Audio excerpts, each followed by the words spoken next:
Hey guys, so I'm going to make a quick video about PCR since we didn't have enough time to talk about what was happening in class. So just as a recap, remember when we talked about DNA replication?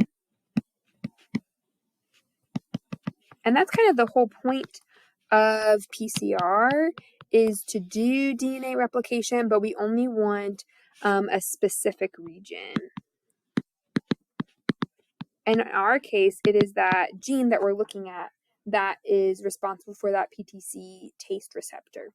So remember, just regular DNA replication, we have our DNA and we have to open it up.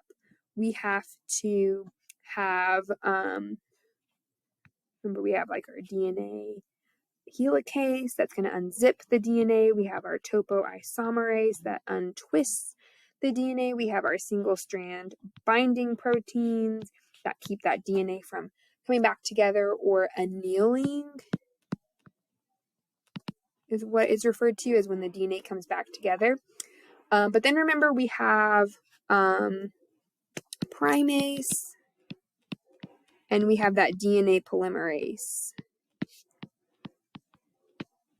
And there's different kinds of polymerases that for DNA that do different types. But just remember that primase is making that RNA primer, and then DNA polymerase is adding DNA nucleotides. So remember we have to put that primer on,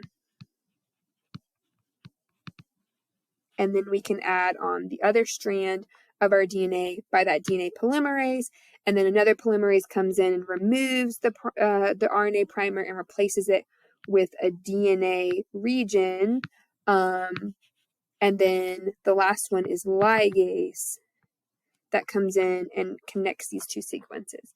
So this is a really complicated process, and what they have done with PCR is made it a little bit simpler by, instead of using RNA primers,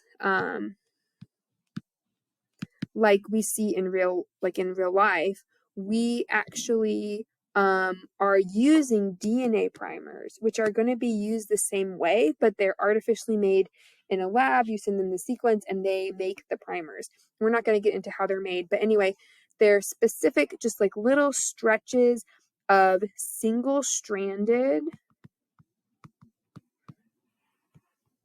DNA that are going to attach to the correct section of our segment of DNA, and then they can be used as a starting point for that DNA polymerase. Okay, so we're basically skipping the step of having to add the RNA primer and then remove the primer and ligate. So we're kind of like simplifying it by taking out some of these. So that way we just have primers that are necessary, and then we need a polymerase, a DNA polymerase, to continue on that sequence. Okay, so that's how PCR is working. And let me go to my PowerPoint. So there's a couple things we need. We need that DNA template. We need our pair of primers. We actually need what's called a forward primer and a reverse primer, because we need a primer basically at the start of the region we want to amplify or make more of. That's what PCR is, making a whole bunch of DNA copies. So we're amplifying that region. We want one at the beginning, and we want a primer at the end, because then it will end up that we get the sequence in the middle that we want. We need a DNA polymerase. This is called Taq polymerase. We don't have to get into specifics, but Taq is from Thermus aquaticus, I think it's what it's from. It's that organism. But anyway, it lives in deep sea vents. We want it because it's not as sensitive to temperature changes. DNTPs, these are our dinucleotide triphosphates. So these are basically just our building blocks of our A, T, C's, and G's, just all mixed in here. And then we need a buffer because we want to maintain that pH, and it also provides ions. Most of this was in our master mix we added. Remember, that was that green liquid. It's only green because of a dye that's added. So we added our DNA, we added our primers, and we added that master mix that has everything else in it, the enzyme, the nucleotides that we need, and the buffer to make it all happy. And what happens is we put it in a protocol, a PCR protocol, and that's what that thermocycler in the back did. It is just a thermocycler is just a fancy machine that takes that whole machine and it changes it to very specific temperatures for certain amounts of time. And you just set what temperature you want it for how long, and it does it. So the first thing we have to do is initial denaturation. So this is where we're denaturing the DNA. Okay, so we are going to, let me just erase this really fast. So we have some space to work. Probably not the most efficient way to do this, but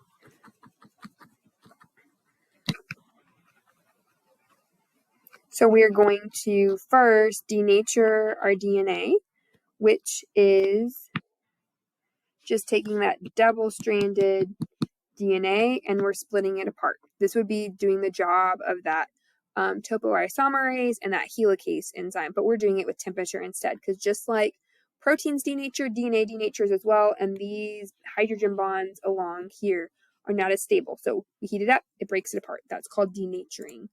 So that's what's happening when we heat it up here. Then we have something where we lower the temperature, and it's called annealing. This is where we have lowered the temperature, and the point of this is to allow for those primers to bond, and they bond according to that complementary sequence. That's how it's specific to the particular gene we are wanting to look at.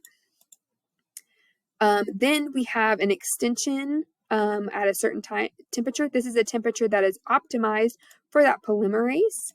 So that polymerase will then attach on to the end of the primer, and it will synthesize the rest of that DNA strand, and it will do the same on the other side.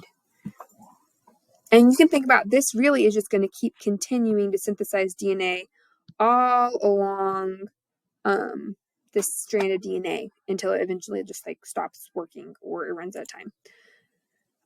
But we are going to actually repeat this like 30 times, which is going to amplify or have a large amount of DNA that's produced at the end.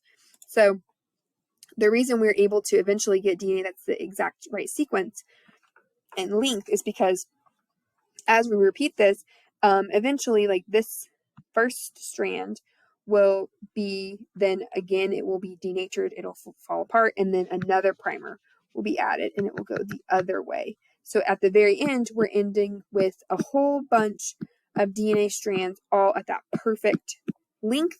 And it's also that specific region because we used specific primers that anneal, or they are complementary to only a particular region of DNA. In our case, it's the gene we're studying. Let me go back.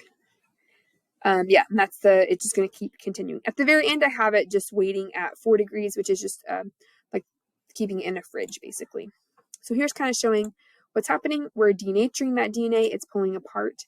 The primers come in and they bond. Notice how we have them bonding according to that base pairing rules. Extension is where that polymerase will come in and it will use these DNTP building blocks to synthesize the rest of that DNA strand. And now we have a new copy of the specific DNA sequence that we want. Okay, we're doing 30 rounds, so you can think about how each of these is exponentially growing. So we have one cycle, and we now have 2 copies, and then each of these copies in the next cycle will be replicated, and those copies would be replicated. So we're ending up with a good, a large number of copies of DNA at the very end. It used to be that we would do this just by like physically having water baths. That's what these little sinks are, and you would just physically move it between water bath to water bath. We use that thermocycler that again is just a fancy water bath that's putting everything at the right temperature for the right amount of time.